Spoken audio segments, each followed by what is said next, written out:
Hi friends, എല്ലാവർക്കും ഞങ്ങളുടെ YouTube ചാനലിലേക്ക് സ്വാഗതം. ഇത് മന്തിയുടെ കൂടെ കഴിക്കുന്ന തക്കാളി ചട്നിയാണ്, അല്ലെങ്കിൽ സാൽസ. മന്തി പിന്നെ അതേപോലെ കപ്സ അതിൻ്റെ കൂടെയൊക്കെ കഴിക്കാൻ പറ്റുന്നതാണ്. എങ്ങനെ ഉണ്ടാക്കാൻ നോക്കിയാലോ? അതിനായിട്ട് നമുക്ക് ആദ്യം തന്നെ ആവശ്യം ചോപ്പറാണ്. ചട്നി ഇതുണ്ടാക്കുമ്പോൾ മിക്സിയിൽ ഗ്രൈൻഡ് ചെയ്യുന്നതിനേക്കാളും നല്ലത് ഈ ചോപ്പറിൽ വെച്ചിട്ട് ചോപ്പ് ചെയ്യുന്നത്. അതാകുമ്പോൾ കുഞ്ഞു കുഞ്ഞു കഷ്ണങ്ങളായിട്ട് ഉണ്ടാവുമല്ലോ. അപ്പോൾ ഞാനിവിടെ എടുത്തിരിക്കുന്ന ഒരു തക്കാളി, 2 കുഞ്ഞു വെളുത്തുള്ളി, പിന്നെ കുഞ്ഞി പച്ചമുളകാണ്. കാരണം മക്കൾക്ക് എരിവ് ആവശ്യമില്ലാത്തതുകൊണ്ട് കുറച്ച് എരിവ് മാത്രം മതിയല്ലോ, അതുകൊണ്ടാണ് ചെറിയ കുഞ്ഞി പച്ചമുളക് എടുത്തത്. നിങ്ങൾക്ക് വേണമെങ്കിൽ വലുതെടുക്കാം കേട്ടോ.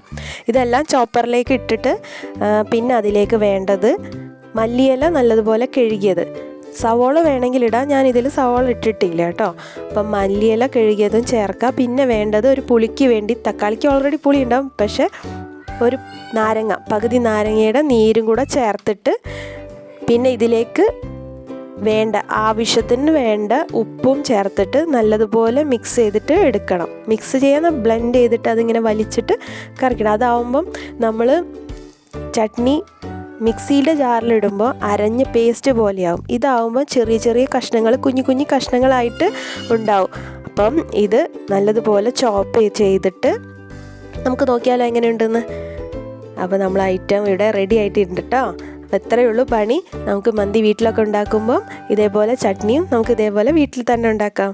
അപ്പോൾ വീഡിയോ ഇഷ്ടമായെങ്കിൽ എല്ലാവരും ലൈക്ക് ചെയ്യണം, ഷെയർ ചെയ്യണം, സബ്സ്ക്രൈബ് ചെയ്യണം.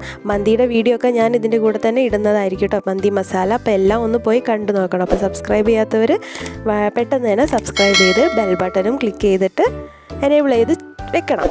ഓക്കെ, അപ്പോൾ എല്ലാവർക്കും ബൈ.